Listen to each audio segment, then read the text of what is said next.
시편 119편 9절에서 10절 말씀. 살아계신 하나님이 오늘 또 우리에게 말씀하실 때에 믿음으로 사모함으로 받는 저와 여러분 되기를 바랍니다. 제가 봉독하겠습니다. 청년이 무엇으로 그의 행실을 깨끗하게 하리까? 주의 말씀만 지킬 따름이니이다. 내가 전심으로 주를 찾았사오니 주의 계명에서 떠나지 말게 하소서. 내가 주께 범죄하지 아니하려 하여 주의 말씀을 내 마음에 두었나이다. 찬송을 받으실 주 여호와여, 주의 율례들을 내게 가르치소서. 주의 입의 모든 규례들을 나의 입술로 선포하였으며 내가 모든 재물을 즐거워함 같이 주의 증거들의 도를 즐거워하였나이다. 내가 주의 법도들을 작은 소리로 읊조리며 주의 길들에 주의하며 주의 율례들을 즐거워하며 주의 말씀을 잊지 아니하리이다. 아멘. 여러분은 낭만 러너 심진석이라는 이름을 들어본 적이 있습니까? 제가 달리기에 관심이 있다 보니까 유튜브에서도 종종 달리기 영상을 보고 있는데요. 요 근래 들어서 이 심진석이라는 아마추어 마라톤 선수인데 이 청년이 참 화제가 되고 있습니다. 이 선수 이름 앞에 낭만 러너라는 별명이 붙어 있는데요. 이 선수가 달리기도 잘하기도 하지만 30살 된 청년이 마치 아이처럼 대단히 순수하고 꾸밈이 없습니다. 이 선수 기록을 보면 하프 마라톤이라고 대략 한 21km 정도를 달리는 그런 경기인데 최고 기록이 1시간 11분 1초, 그리고 풀 마라톤 42.195km를 달리는 경기죠. 그 기록은 2시간 31분 20초가 이 선수 최고 기록입니다. 아무도 안 놀라실 줄 알았어요. 달리기에 별로 관심이 없으시니까 이 감이 없으실 텐데 이게 뭐가 그렇게 대단한가 싶으실 텐데 이 기록을 내려면 1km를 대략 3분 20초 만에 달려야 되고 꾸준하게 지속적으로 달려야만 이 기록이 나옵니다. 그리고 이 선수의 기록은 아마추어 마라톤계에서도 지금 거의 정상급 기량에 속합니다. 그런데 이 선수가 불과 얼마 전까지만 해도 가정의 경제를 책임지고 공사 현장에서 비계공으로 그렇게 일하고 있었습니다. 비계 아시죠? 공사할 때 그 발판 우리가 비계라고 부르는데 그 비계를 설치하는 그 일을 이 선수가 하고 있었습니다. 낮에 고된 현장 일을 하는 사람이 도대체 언제 훈련을 해서 그렇게 마라톤에 출전하고 있는가 한번 보니까 이 친구가 출퇴근 시간을 활용하고 있더라고요. 남들보다 훨씬 빨리 일어나서 러닝화도 아니고 안전화 신고 등에는 가방을 메고 8km 정도 되는 거리를 뛰어서 출근을 하고요. 퇴근할 때도 너무 피곤할 텐데 이 친구가 또 같은 거리를 뛰어서 퇴근을 하고 그렇게 하루에 16km를 꾸준하게 달리고 있었습니다. 그리고 보통 다른 사람은 달리기를 할 때면 다양한 기능을 가진 그런 용품으로 머리부터 신발까지 참 많이 신경을 씁니다. 그런데 이 선수는요, 그런 게 하나도 없어요.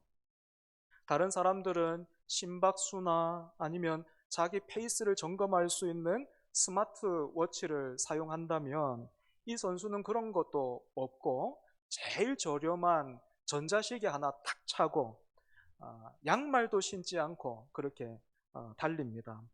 이렇다 보니까 이 선수가 등장하는 그런 영상의 댓글을 보면 참 재밌습니다. 나는 그동안 운동하기 싫어서 이런저런 핑계를 댔는데 이분 보니까 배부른 소리였구나. 반성합니다. 이렇게 뉘우치고 반성하는 내용으로 댓글 대부분이 가득 차 있어요. 그리고 이 선수가 등장하는 새로운 영상이 탁 올라오면 사람들이 벌써부터 자, 우리 회개합시다 하면서 그런 분위기가 막 만들어지더라고요.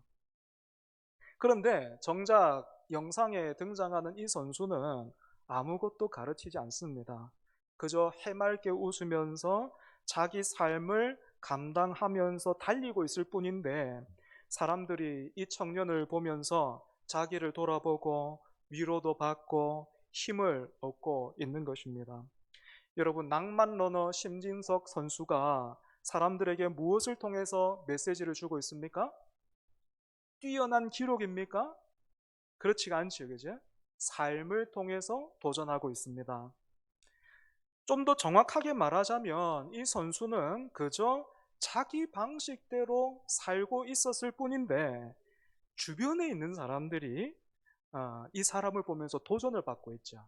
심진석 선수는 누구에게 도전을 주려고 사는 건 아닌데 그 삶 자체가 지금 저절로 다른 사람에게 도전이 되고 있는 것입니다. 저는 이 청년 보면서 예수님을 믿는 우리의 삶이 바로 이래야 하는 거구나, 이런 생각했습니다.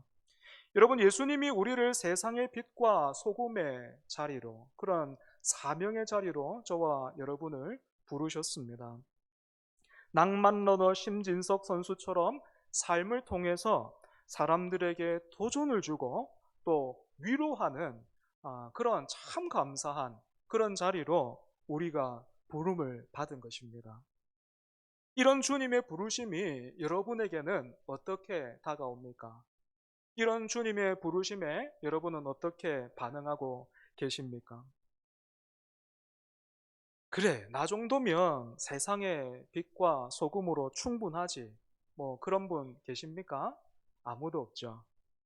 대신에 어떻습니까? 다른 사람은 몰라도 나는 아닌 것 같죠.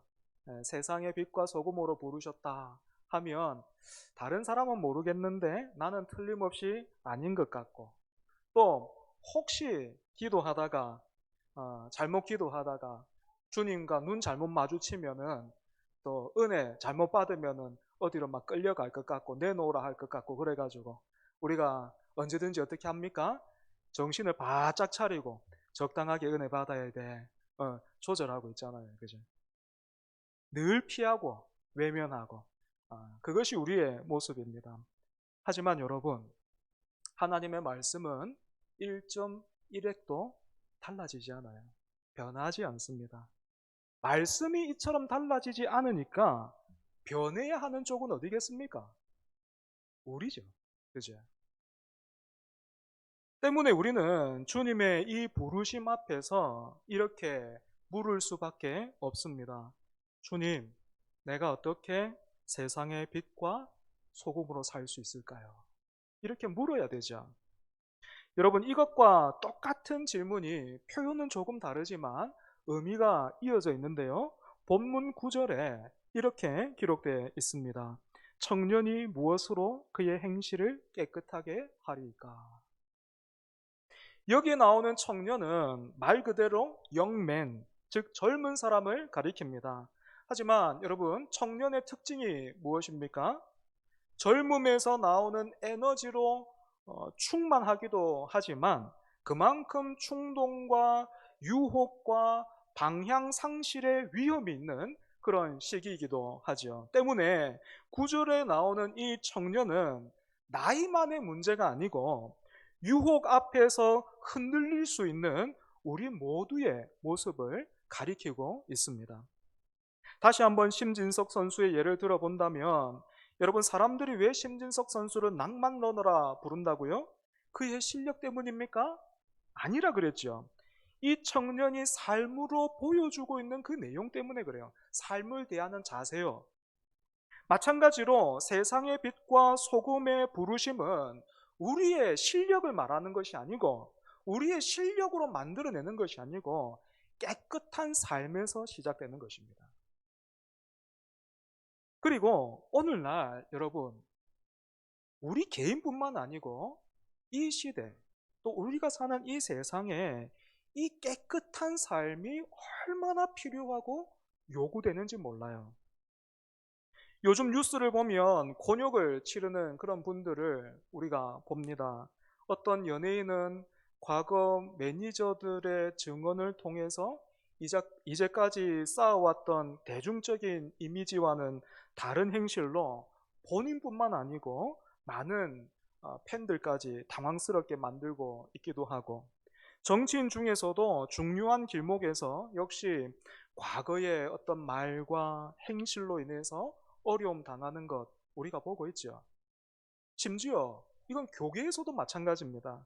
참 존경받았던 분이 자신이 평생 전했던 말씀과는 정반대의 길을 걸으면서 교회와 후배들에게 충격을 안겨주고도 있습니다.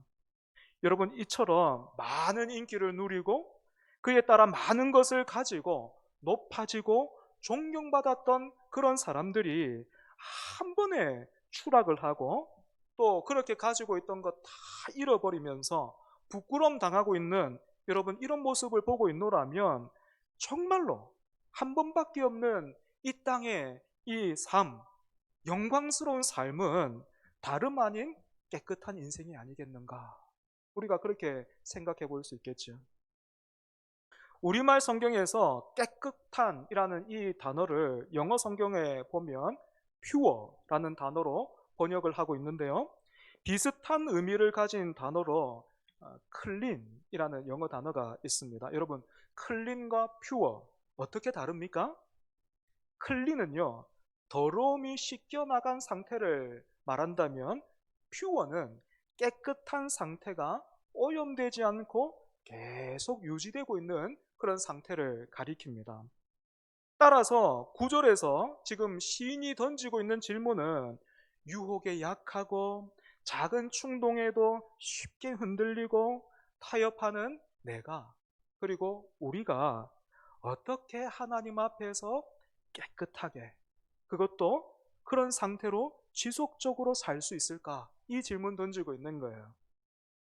사족이 될 수 있겠지만 여러분, 제가 생각하기에 저를 포함한 목회자들과 한국교회가 어려움과 부끄러움을 당하고 있는 그 원인 중에 하나가 바로 이 질문에서 멀어졌기 때문은 아닐까, 그런 생각이 듭니다. 어떻게 하면 깨끗하게 살까? 어떻게 하면 깨끗하게 계속해서 살 수 있을까? 이 질문을 던지지 않고, 이 질문을 가지고 고민하지 않고, 이 질문 가지고 씨름하지 않고, 이 질문으로부터 너무 멀어졌기 때문에 지금 우리가 어려움을 당하는 것은 아닌가, 부끄러움을 당하고 있는 것은 아닌가, 그런 것이죠. 사람들이 왜 그 아마추어 마라톤 선수를 보고 감동을 받고 도전을 받습니까? 나랑 똑같은 그런 현실을 살고 있는데, 그래서 얼마든지 무너질 수 있고, 여러분 30살밖에 안 되는 청년인데 그 부모님이 다 계세요. 뿐만 아니고 형도 있고 누나도 있어요. 그런데 이 청년이요, 그 가정의 경제를 책임지더라고요. 무슨 상황인지는 잘 모르겠는데 그 청년이 경제를 책임지고 왜 비계공을 하게 됐는가 물으니까 그 청년이 그냥 그렇게 답을 하더라고요. 집에 돈이 필요했고 공사 현장에서 어느 쪽이 돈을 많이 주는가 봤더니 그때 당시에는 비계공이 돈을 제일 많이 줬답니다. 그래서 비계공했대요. 같은 현실을 살고 있는데 얼마든지 무너질 수 있고 도망갈 수도 있었을 텐데 이 친구는 그렇지가 않거든요. 핑계와 변명도 없어요. 억울함도 없어요. 그저 눈앞에 닥친 현실들을 끌어안으면서 꿈을 위해서 뛰고 있는 그런 모습을 보면서 사람들이 그래 저거다 싶은 거예요. 하지만 오늘날 교회는, 그리고 목회자들과 믿는 사람들은 세상이 보기에 이미 자기들하고 너무 많이 닮아 있는 거예요. 여러분, 이런 우리가 다시 깨끗해질 수 있겠습니까? 너무 감사하게도요, 길이 있어요. 길이 있습니다. 여러분, 본문 9절 하반절 한번 보시겠습니까? 청년이 무엇으로 그의 행실을 깨끗하게 하리까? 뒤에 어떻게 되어 있습니까? 주의 말씀만 지킬 따름이니이다. 아멘. 여러분, 이 고백에 담긴 시인의 의도를 정확하게 우리가 느끼고 알려면 이 주의 말씀만 지킬 따름이니다 이 고백 앞에 나의 힘으로는 할 수 없지만 이 말을 붙여서 읽으면 의미가 정확하게 살아납니다. 그러면 9절 하반절은 이렇게 되겠죠. 나의 힘으로는 할 수 없지만 주의 말씀만 지킬 따름이니이다. 그러고는 어떻게 하면 말씀을 지키며 살 수 있을지 구체적으로 가르쳐 주고 있는데요. 세 가지로 한번 정리해 보려고 합니다. 첫 번째로, 말씀의 표지판을 놓치지 않아야 합니다. 고 유진 피터슨 목사님은 오늘 본문 10절을 이렇게 번역을 했어요. 개인적으로 이분이 성경 전체를 번역을 했는데 이 10절을 이렇게 번역하셨습니다. 제가 한번 읽어보겠습니다. 내가 일편단심 주님만 따라가리니 주께서 세우신 길 위에 표지판을 놓치지 않게 하소서. 내가 일편단심 주님만 따라가리니 주께서 세우신 길 위에 표지판을 놓치지 않게 하소서. 여러분, 성경을 통해서 우리가 발견할 수 있는 표지판은 크게 세 가지예요. 신호등을 기억하면 쉬우실 겁니다. 제일 먼저는 빨간색 신호등처럼 멈춰라 또는 경고 표지판이 있습니다. 예를 들면 선악과를 먹지 말라, 우상숭배하지 말라, 이런 경고가 여기에 해당되겠죠. 두 번째는 녹색 신호처럼 가라 또는 하라라는 그런 표지판이 있습니다. 역시 예를 들면 하나님과 이웃을 사랑하라 라는 계명이 여기에 해당될 겁니다. 세 번째는요, 유턴 표지판이 있습니다. 돌아오라, 다시 시작하라 라는 것이죠. 도로의 신호등이 운전하는 사람이나 길을 건너는 사람을 괴롭게 하는 것이 아니라 그들을 위해서 있는 것처럼 이런 표시들 역시도 하나님이 우리를 위해서 주신 거예요. 그런데 성경을 보면요, 이 표지판을 무시하고 자기 마음대로 살다가 망한 사람들 봅니다. 대표적인 인물이 삼손이에요. 삼손은 사사기에 등장하는 사사들 중에서 제일 큰 은사 받았던 사람입니다. 하나님으로부터 엄청난 힘을, 그 누구에게도 이런 특별한 능력 안 주셨는데 삼손에게는 하나님이 엄청난 힘을 주셨어요. 그런데 이 삼손이 하나님이 주시는 이 표지판을 무시하다가 망하고 말죠. 눈이 뽑히고 막 머리가 밀리고, 그죠? 그에 반해 여러분 요셉 한번 생각해 보시겠습니까? 요셉은 하나님이 주신 표지판을 붙들었어요. 애굽에 팔려간 요셉은 유혹 한가운데 있었습니다. 보디발 집에서 그랬잖아요. 보디발 아내가 날마다 요셉을 유혹했다 했습니다. 하지만 요셉은 유혹 앞에서 내가 어찌 큰 악을 행하여 하나님께 죄를 지으리까 하면서 그 자리에서 벗어났죠. 그런데 여러분, 여기에서 중요한 게 있어요. 무엇인가 하면 성경에는 이런 다양한 표지판이 있는데 이런 표지들이 있다고 해서 우리가 그냥 이렇게 펴면 딱 보이는 거, 아 이건 빨간색, 아 이거는 녹색, 아 이거는 유턴, 딱 보면 그냥 눈에 탁 들어오는가 하면 여러분 그렇지가 않습니다. 아는 만큼 보이는 거예요. 아는 만큼 보입니다. 예를 들어서 지금은 어떤지 모르겠지만 예전에는 운전면허 시험을 치면 제일 먼저 그 필기시험 준비하지 않습니까? 그 필기시험 준비하면서 제일 먼저 했던 게 뭐냐면 저는 그랬어요. 그 도로에 그 도로 옆에 있는 표지판, 그 표지판 의미를 외우는 것부터 시작했습니다. 이 표지판 설명이 보통은 문제집 사면 어디에 있습니까? 표지에 있어요. 뒷표지. 제일 보기 쉽게 딱 모아놨죠. 그죠? 일단 그것부터 보고 익혀야만 했습니다. 마찬가지로 여러분, 우리가 말씀의 표지판을 놓치지 않고 잘 지키려면 말씀을 일단 열심히 읽고 또 보는 눈이 생겨야 합니다. 본문 11절에서도 시인이 이 사실을 말해주고 있는데 여러분 본문 11절 한번 보시겠습니까? 11절요. 같이 읽겠습니다. 시작. 내가 주께 범죄하지 아니하려 하여 주의 말씀을 내 마음에 두었나이다. 아멘. 내가 주께 범죄하지 아니하려 하여 주의 말씀을 어디에 두었다고요? 내 마음에 두었다. 이렇게 되어 있습니다. 다시 한번 유진 피터슨 목사님이 번역하신 그 번역을 참고해 보면 이렇게 번역을 했어요. 내 마음의 금고에 주님의 약속들을 예치해 놓았으니 내가 죄를 지어 파산하지 않기 위해서입니다. 내 마음의 금고에 주님의 약속들을 예치해 놓았으니 내가 죄를 지어 파산하지 않기 위해서입니다. 우리 마음에는 저마다의 금고가 있다라는 것과 말씀을 예치금 이렇게 표현한 게 참 의미가 있고 재미가 있죠. 여러분, 왜 열심히 일해서 우리가 돈을 모으죠? 혹시 모를 일을 대비하기 위해서잖아요. 그죠? 마찬가지로 유혹은 갑자기 오고 넘어지는 것도 순식간이에요. 그때 우리 안에서 작동하는 건 그 순간의 결심이 아니고 평소에 마음에 쌓아둔 겁니다. 때문에 우리는 집안에 말씀 액자 몇 개 걸려 있는 것으로 만족하면 안 돼요.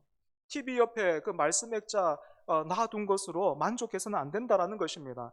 말씀을 걸어두고 말씀을 쌓아두어야 할 자리는 바로 우리 마음의 금고이기 때문입니다. 여러분, 마음의 금고에 말씀이 바닥이 나면요, 깨끗한 삶도 세상의 빛과 소금이라는 그 사명도 감당할 수가 없어요. 그리고 말씀의 마음의 금고에 이 말씀의 예치금이 없으면 시험에 들고 섭섭하고 원망과 불평이 나오고 그런 것입니다. 여러분, 그런 의미에서 매주 한 구절 암송하는 이 일에 적극적으로 참여하시기 바랍니다. 저는 이제까지 통장에 돈을 쌓아본 적이 없어가지고 잘은 모르지만요, 예치금은 많으면 많을수록 즐겁죠. 그죠? 하지만 희한하게도 세상의 예치금은 많아도 불안합니다. 언제 어떻게 이게 사라질지 모르기 때문에 그렇습니다. 하지만 우리 마음의 금고에 넣어둔 예치금은요, 쌓이면 쌓일수록 기쁨이 커져요. 이 기쁨을 시인은 14절에서 이렇게 노래하고 있습니다. 여러분, 14절 보시겠습니까? 내가 모든 재물을 즐거워함 같이 주의 증거들의 도를 즐거워하였나이다. 세 번역에는 이렇게 돼 있어요. 주님의 교훈을 따르는 이 기쁨은 큰 재산을 가지는 것보다 더 큽니다. 주님의 교훈을 따르는 이 기쁨은 큰 재산을 가지는 것보다 더 큽니다. 마지막 세 번째로, 우리가 깨끗한 삶을 살기 위해서는요, 영혼의 근력 운동을 해야 합니다. 근력 운동이 필요해요. 우리 영혼에. 몸의 근력이 약해지면 쉽게 다치거나 지치죠. 그죠? 마찬가지로 영혼의 근력이 약해지면 마음이 상하고요, 영혼이 지칩니다. 그러면 영혼의 근력 운동은 어떻게 하는 걸까요? 본문 15절에서 16절 우리 같이 한번 읽어보겠습니다. 본문 15절 16절 시작. 내가 주의 법도들을 작은 소리로 읊조리며 주의 길들에 주의하며 주의 율례들을 즐거워하며 주의 말씀을 잊지 아니하리이다. 아멘. 한번 읽고 지나가는 건 정보로 밖에는 안 남지만 여러분, 말씀을 묵상하면 그 묵상한 말씀이 우리 안에 근육처럼 붙어요. 그러니까 여러분, 매주 한 구절 암송을 주일날 아침에 하면 안 됩니다. 아이고야, 주일 됐다. 그 교회 소식하는 시간에 말씀 암송해야 되는데 이거 몇 시간 남았노? 한 30분 남았네. 어서 빨리 하자. 여러분, 그것도 잘하는 일이지만 어떻게 해야 되겠습니까? 근육 만들려면 어떻게 해야 되겠습니까? 오늘부터 하는 거예요. 주일부터 갈라디아서 2장 20절 말씀 암송하는 거예요. 그리고 일주일 동안 그 말씀 붙드는 거예요. 기도의 자리에서도 그 말씀 기억하고, 또 아침 시작하면서도 그 말씀 기억하고, 자기 전에도 그 말씀 기억하고, 쉽게 말해가지고 말씀으로 그 말씀 한 구절로요, 곰국을 끓이는 거예요. 곰국을. 몸에 좋은 곰국을 끓이는 거예요. 곰국 먹으면 몸이 건강해지잖아요. 건강한 음식이잖아요. 마찬가지로 그 한 구절을 푹 우려내가지고 그걸 날마다 먹는 거예요. 시마다 때마다 먹는 거예요. 그러면 우리 영혼이 건강해지는 겁니다. 영혼에 근육이 붙기 시작하는 거예요. 그리고 아시지요? 근육 한 번 붙으면 그게 영원히 유지됩니까? 식스팩 한 번 딱 만들면은 그게 막 주님 오시는 그날까지 식스팩입니까? 그렇지 않잖아요. 그죠? 그런데 왜 자꾸 영혼의 근육은 옛날 이야기 하십니까? 10년 전에, 20년 전에 그 식스팩 그거 지금까지도 막 그렇게 하십니까? 운동을 쉬면 몸이 예전으로 돌아가 버리는 것처럼요. 영혼의 근육도 마찬가지예요. 그러니까 여러분, 많이 하는 게 중요한 게 아니고요. 많이 하는 게 중요한 게 아니고 꾸준하게, 지속적으로 하는 게 더 중요해요. 꾸준하게, 지속적으로. 말씀을 정리하겠습니다. 2026년 우리 교회 표를 함께 심고 함께 거두는 우리, 이렇게 한번 정해봤습니다.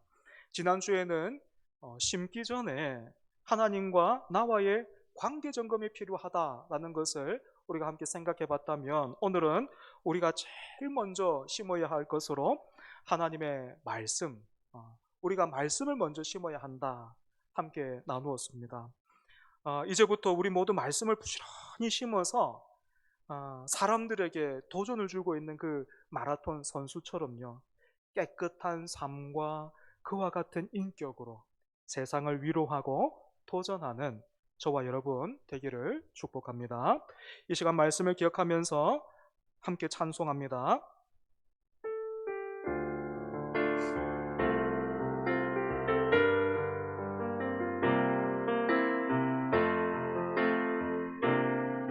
주의 말씀 앞에서 당신은 참된 예배자, 그토록 찾으시던 하나님의 기쁨, 이 세상을 향한 거룩한 생명빛 되어 이 세상을 위한 구원의 소망 되어 영원한 하나님의 나라 함께 세워. 우리 다시 한번 주의 말씀 앞에서, 주의 말씀 앞에서 당신은 참된 예배자, 그토록 찾으시던 하나님의 기쁨, 이 세상을 향한 거룩한 생명빛 되어 이 세상을 위한 구원의 소망 되어 영원한 하나님의 나라 함께 세워. 우리 2절입니다. 주의 부르심 따라, 주의 부르심 따라 당신의 삶을 드릴 때 세상은 당신 안에서 주의 영광 보리라. 이 세상을 이길 주님의 군사 되어 이 세상을 섬길 주님의 손과 발 되어 영원한 하나님의 나라 함께 세워가리. 이 시간 말씀을 기억하면서 함께 기도하겠습니다. 어떻게 우리가 이 세상을 위할 수 있을까요? 어떻게 이 세상을 이길 수 있을까요? 깨끗한 삶에 그 비결이 있습니다. 우리가 어떻게 깨끗한 삶 살아갈 수 있습니까? 주의 말씀만 지킬 따름이니이다. 올 한 해 말씀을 심고 거두는 우리 되게 해달라고, 말씀의 눈이 열려 삶과 인격의 신호등으로 삼게 해주시고 말씀을 묵상해서 영혼의 근육이 붙게 해달라고, 그래서 깨끗한 삶을 통해 하나님께 영광 돌려드리고 세상을 향해 위로와 도전을 주는 인생 되게 해달라고 이 시간 함께 기도하겠습니다. 하나님 아버지 감사합니다. 복되고 영광스러운 그 부르심, 이 세상을 위한, 또 이 세상을 향한, 뿐만 아니라 이 세상을 이길 하나님 그런 존재로 하나님 우리를 부르셨습니다. 하지만 이 부르심, 그동안 우리가 외면하고 또 너무 가볍게 여기고 또 할 수 없다, 나는 할 수 없다 생각했습니다. 하지만 하나님의 말씀 안에서 다시 한번 길을 찾습니다. 주의 말씀만 따름이니이다. 주의 말씀만 따름이니이다. 아멘입니다. 하나님, 이 말씀 붙들고 내 자신을 신뢰하고 내 자신을 믿는 것 아니라 내 자신만 바라보고 우리가 서로만 바라보는 것이 아니라 하나님의 말씀만, 그 말씀 붙들 수 있도록 주여 은혜 더하여 주시옵소서. 말씀을 신호등 삼아서 하나님이 가라 하실 때 가고 멈추라 하실 때 멈추는 우리 되게 하여 주시고, 하나님 또한 그 말씀을 통하여서 정말 우리가 영혼의 근육을 만들어가는 하나님 우리 되게 하여 주시옵소서. 그렇게 깨끗한 삶을 살아가는 하나님께 영광이 되고 세상을 향한 위로와 도전을 주는 하나님, 그러한 공동체, 그러한 인생, 그러한 인격 다 될 수 있도록 주여 은혜 더하여 주시옵소서.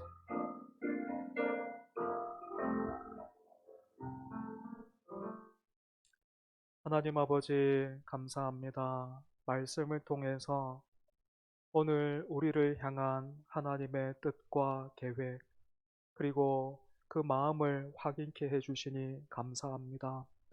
그동안 우리가 외면하고 있었고 또 우리가 가볍게 여겼던 그 질문, 어떻게 하면 깨끗하게 살 수 있을까? 어떻게 하면 세상의 빛과 소금으로 살 수 있을까? 어떻게 하면 주님 닮을 수 있을까? 하나님, 그 질문 우리가 함께 가지고 이제 다 같이 주의 말씀만 지킬 따름이니이다. 이 고백대로 올 한해 부지런히 우리가 말씀을 심어가는 우리 되게 하여 주시옵소서. 우리 마음의 금고에 말씀의 예치금을 쌓아가는 하나님, 그러한 복이, 그리고 또 그러한 즐거움과 기쁨을 많이 알아가고 풍성하게 나누는 우리 모두 되게 하여 주옵소서. 그런 우리를 통하여서 우리의 삶이, 또한 우리 교회가 그 아마추어 마라톤 선수처럼 세상을 향한 위로와 도전되게 하여 주옵소서. 예수님 이름으로 기도합니다. 아멘.